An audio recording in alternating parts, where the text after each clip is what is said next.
Hello, what's up, guys? Welcome to my YouTube channel and Facebook page, Rider Sound. আবার back করলাম।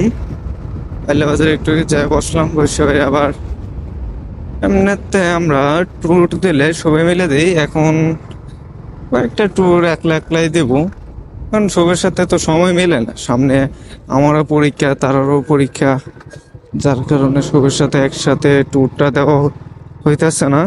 But ইনশাল্লাহ কিছুদিন পরে friend circle নিয়ে একটা ট্যুর হবে বড়।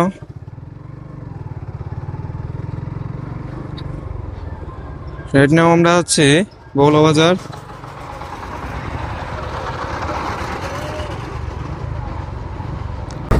গাইস, যে রাস্তায় একটু জাম পড়ছিল থেকে ভিডিওটা একটু স্কিপ মারছে।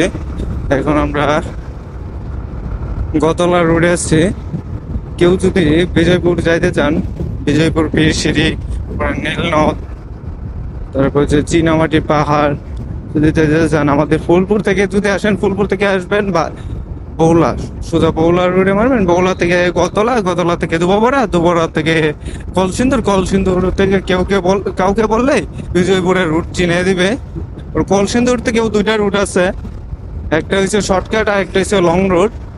আমরা যাওয়ার সময় দেখি দুটা রুট মিলে আসলে যাওয়ার সময় করে আপনাদেরকে শেয়ার করব, যাতে আপনাদের চিনতে সুবিধা হয়।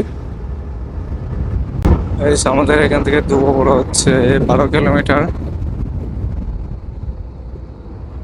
এমনিতে কেউ যদি আমাদের ফুলপুর থেকে আমি এমনিতে একবার করছিলাম, আওয়া যাওয়া পরে প্রায় ঘোরাফেরা সব কিছু মিলেই 100 কিলোমিটার মতন পরে।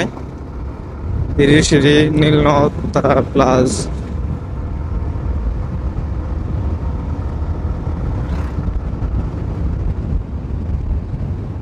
আবার কেউ যদি বাইক চারা আসেন, বাইক চারা আসলেও এদিক দিয়ে আসতে এদিক দিয়ে আসলে একটু খরচটা বেশি পড়ে দেবো।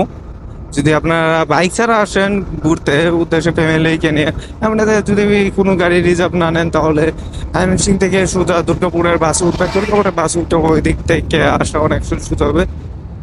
আমাদের এখান থেকে আসলে একটু ভাড়ার খরচটা বেশি পড়ে যাবো, আর প্লাস জার্নিটাও বেশি হয়ে যাবো।